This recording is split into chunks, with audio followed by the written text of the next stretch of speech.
विपक्ष सब एक मंच पर पूरे देश का आ गया है। इसकी अगुवाई हमारे माननीय मुख्यमंत्री और माननीय उप मुख्यमंत्री दोनों आदमी मिलकर और पूरे देश के विरोधी पक्ष के लोगों को एक मंच पर बीजेपी के खिलाफ में खड़ा किया।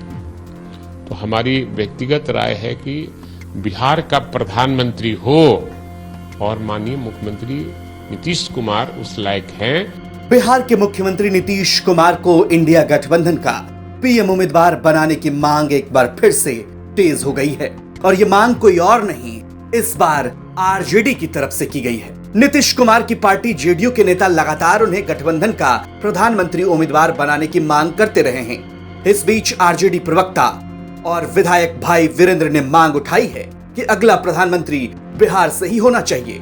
इतना ही नहीं, उन्होंने नीतीश कुमार को पीएम उम्मीदवार के तौर पर सबसे योग्य करार दिया है।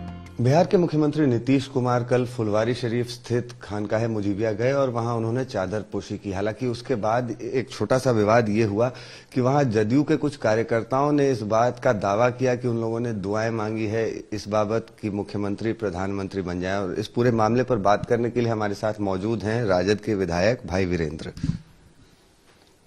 कैसे देखते हैं इस पूरे मामले? हम तो पहला आदमी है जो मैंने कहा था कि हमारी व्यक्तिगत राय है कि जब जब बिहार अंगड़ाई लिया है देश में परिवर्तन हुआ है।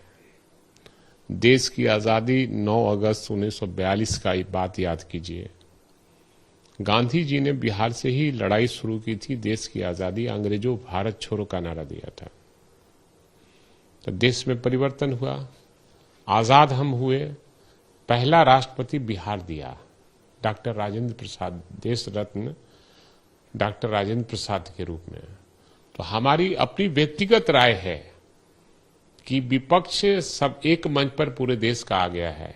इसकी अगुवाई हमारे माननीय मुख्यमंत्री और माननीय उप मुख्यमंत्री दोनों आदमी मिलकर और पूरे देश के विरोधी पक्ष के लोगों को एक मंच पर बीजेपी के खिलाफ में खड़ा किया। तो हमारी व्यक्तिगत राय है कि बिहार का प्रधानमंत्री हो और माननीय मुख्यमंत्री नीतीश कुमार उस लायक हैं और उनको प्रधानमंत्री बनाने का मेरी व्यक्तिगत राय है, बनाया जाए। दरअसल नीतीश कुमार ने विपक्ष को एकजुट करने में अहम भूमिका निभाई है। नीतीश ने अलग अलग राज्यों में जाकर विपक्षी नेताओं से मुलाकात कर उन्हें पटना आने की अपील की। इसके बाद नीतीश की अध्यक्षता में पटना में विपक्ष की पहली बैठक हुई। इसके बाद से नीतीश कुमार को पीएम उम्मीदवार घोषित करने की मांग उठती रही है।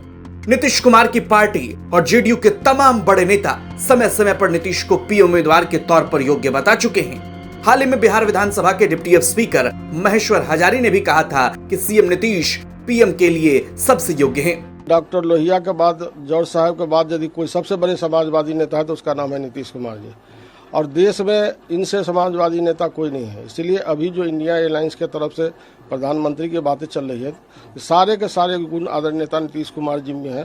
5 बार भारत सरकार में मंत्री रहे, बिहार सरकार में 18 वर्ष से मुख्यमंत्री है।